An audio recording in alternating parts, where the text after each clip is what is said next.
అందరికీ నమస్కారం అండి. జ్వాలాతోరణం అనే ప్రత్యేక ఉత్సవం కార్తీక పౌర్ణమి రోజున జరుపుతారు. శివకేశవ భేదం లేని పరమ పవిత్రమైన కార్తీక పౌర్ణమి రోజున జరిగే జ్వాలాతోరణ దర్శనం చేస్తే సర్వపాపాలు తొలుగుతాయి. జ్వాలాతోరణ భస్మం ధరిస్తే భూత ప్రేత పిశాచ బాధలన్నీ తొలగిపోతాయి.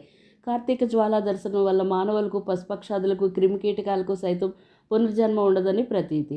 పురాణాల ప్రకారం జ్వాలాతోరణం దేవతలు, రాక్షసులు అమృతం కోసం సముద్రాన్ని చిలికినప్పుడు మొదటిగా హాలాహలం ఉద్భవించిందని, లోకాలను నాశనం చేసేది కనుక బ్రహ్మాదులు ఈ విలయం నుండి కాపాడమని మహాశివుని ప్రార్థించగా వారి ప్రార్థనను మన్నించిన శివుడు ఆ విషయాన్ని కంఠం మధ్యలో నిక్షిప్తం చేయగా పార్వతీదేవి తన భర్తకు ప్రమాదం వాటిల్లుతుందని శివుని ప్రమాద నివారణ కోసం కార్తీక పౌర్ణమి రోజున అగ్నిజ్వాల కింద నుంచి తన భర్తతో సహా 3 సార్లు వెళతానని మొక్కుకుందని పురాణ కథ.